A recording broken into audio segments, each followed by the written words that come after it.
নাহমাদুহু ওয়া নুসাল্লি আলা রাসূলিহিল কারীম, আম্মা বা'দ।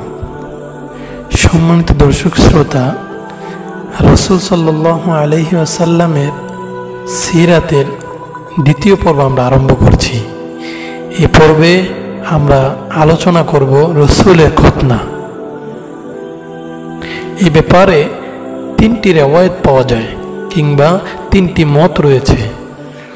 এক নম্বর মত হচ্ছে রাসূল সাল্লাল্লাহু আলাইহি ওয়াসাল্লাম খতনাকৃত অবস্থায় তিনি জন্মগ্রহণ করেন। রাসূল খতনাকৃত অবস্থায় তিনি জন্মগ্রহণ করেন। হযরত ইমাম আব্দুল হাকিম রাহমাতুল্লাহি আলাইহি বলেন, এটাই চূড়ান্ত, কারণ এটা অসংখ্য হাদিসেও এসেছে। তার দ্বিতীয় রিওয়ায়াতটি হচ্ছে তার জন্মের পর সপ্তম দিনে দাদা আব্দুল মুত্তালিব আরবের প্রথা অনুসারে তাকে খতনা করানো হয়েছে।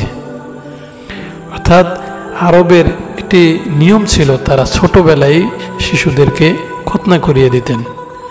তাই রাসূলকেও সপ্তম দিনে খতনা করানো হয়েছে। এই রিওয়ায়াতটিও এসেছে। তৃতীয় আরেকটি রিওয়ায়াত পাওয়া যায়, দুধ মাতা হযরত হালিমাতুস সাদিয়ার আশ্রয়ে আসার পর রাসূল সাল্লাল্লাহু আলাইহি ওয়াসাল্লামকে খতনা করানো হয়েছে।